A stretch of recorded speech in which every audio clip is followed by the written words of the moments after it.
other big story we're following. The US has just raised the stakes in its trade war with China. Tariffs on $18 billion of goods in key sectors. President Biden said he made the decision to protect US manufacturing from unfair competition. The fact is, American workers can outwork and outcompete anyone, as long as the competition is fair. But for too long, it hasn't been fair. For years, the Chinese government has poured state money into Chinese companies across a whole range of industries. China heavily subsidized all these products, pushing Chinese companies to produce far more than the rest of the world can absorb, and then dumping the excess products onto the market at unfairly low prices. Now, so the president doubled tariffs on Chinese semiconductors. It goes to 50% and these sort of things. And he did the same thing for solar panels. Lithium-ion batteries and certain critical minerals will go up to 25%. And the tariff on Chinese EVs will rise to 100%. Those EVs have been mostly kept out of the US market, and the White House wants to keep it that way. It has seen the EU experience. The tariff is 10%. And according to one policy group, Chinese brands will account for 1 in 10% of EVs sold in Europe this year. It's a market share likely to reach 20% by 27. And the reason, of course, Chinese EVs sell for a much lower price. Jim Sciutto is in Washington to give us, in a sense, the political, or if you will, the Washington view. Greta Peisch was the general counsel at the USTR, US Trade Representative, and joins me as well. Let's do the economics first. Greta, these tariffs, are they likely to have an economic effect? Thank you for having me. It's great to be here. So I think the economic effect, there's two sides of that, right? There's impact potentially on consumers, and there's impact on industries and their decisions about what to do here in the United States and elsewhere. I think the impact on consumers is potentially very speculative. This is a very targeted tariff action on a narrow set of products. You could really analyze it either way when you think about the effect on consumers. But when you talk about the impact on businesses and the investments that they're making here in the United States as a part of the Inflation Reduction Act, for example, I think the impact is meaningful. And what it really does is it gives those companies certainty that those investments that they're making today will not be overrun by imports of Chinese vehicles in the future. Jim Sciutto, methinks the timing is suspicious, sir. Now, look, Greta knows this, you know this, I know. It takes months to get tariffs sorted. You've got a 301 case, you've got to build it up, you've then got to put it legislate, you've got to do the regulations. So it's not like this happened a week last Thursday. But even so, methinks it's suspicious.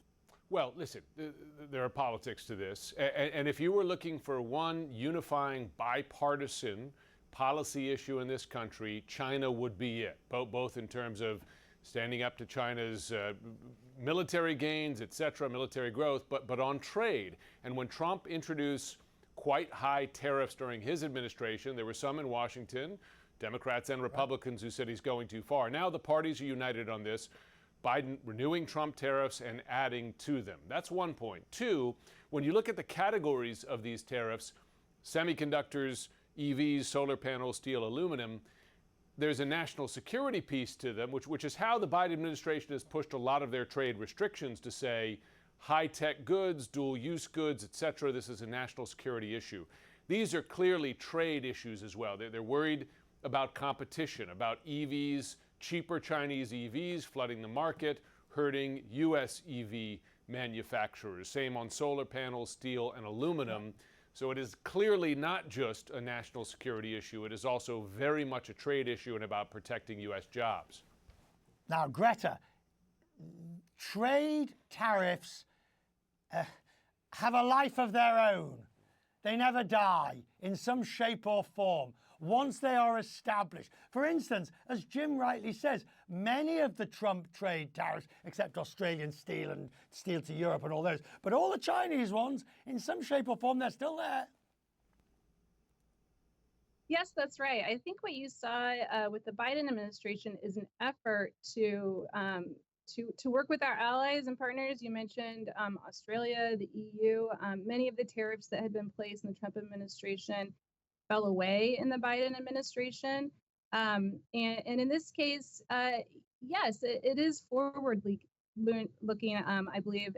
But I would say another thing that with EVs, not having tariffs can sometimes be sticky too, right? It is harder to put something on in place after a product has already flooded the markets. We saw that in solar. We really already felt the impacts in that industry.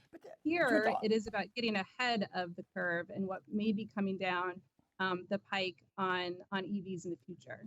So then we end up with this weird thing, and to you, Greta, then to you, Jim. But this weird thing, you've got third parties making cars in China, EVs. Does that affect them, or is it only the BYDs of this world? And if it is, Greta, affecting the BYDs, which could be sold at a cheaper price, then the US consumer will pay more.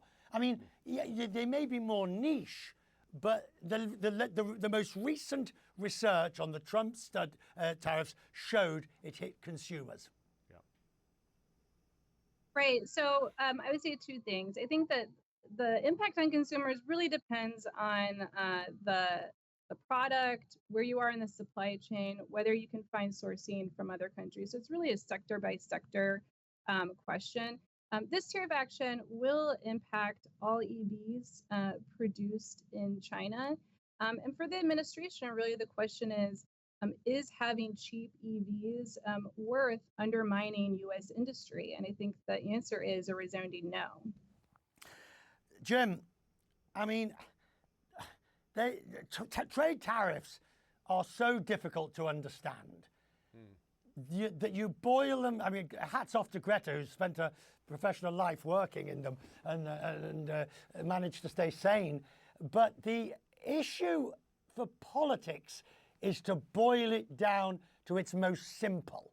Yeah. Trump will say is protecting, Biden will say the same.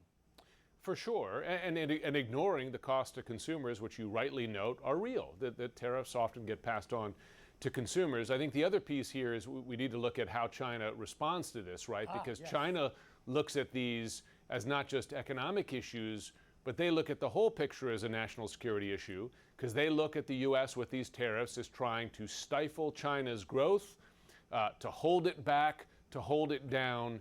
China does not react kindly to these things, and particularly at a time when the Chinese economy is not particularly hot. It's suffering its own slowdown at home. Greta, listening to that, when you're at USTR and the political masters say we want to do this, is it just a case of finding a way to do it?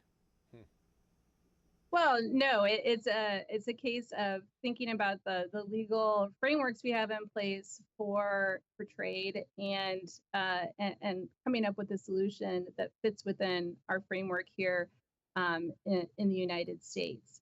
I would say that with respect to EVs, this is a place where China has invested in subsidies in a variety of mechanisms for a couple of decades now. And you could say it isn't the US that's starting this sort of trade action on EVs. It originated in China. And what we're doing is a response. It's a holistic response that isn't just tariffs, it's investments.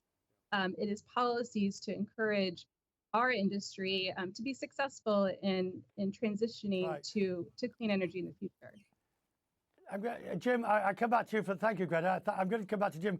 That survey, the latest poll showing the swing states, you saw the numbers in the Times, the New York Times this morning. This is the sort of thing that'll play well into those swing states, Pennsylvania, Michigan, all those manufacturing states. It's difficult, this.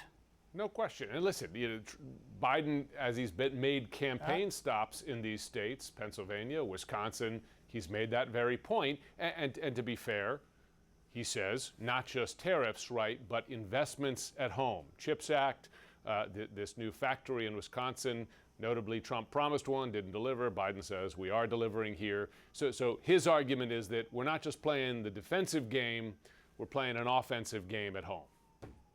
The weather looks absolutely dreadful in Washington behind. It is. It is indeed. Yeah. Fitting the yourself- mood. Yeah, get yourself off home before it starts raining. Thank you very much to both of you. Thanks. I'm very grateful. Thank you. Thank you.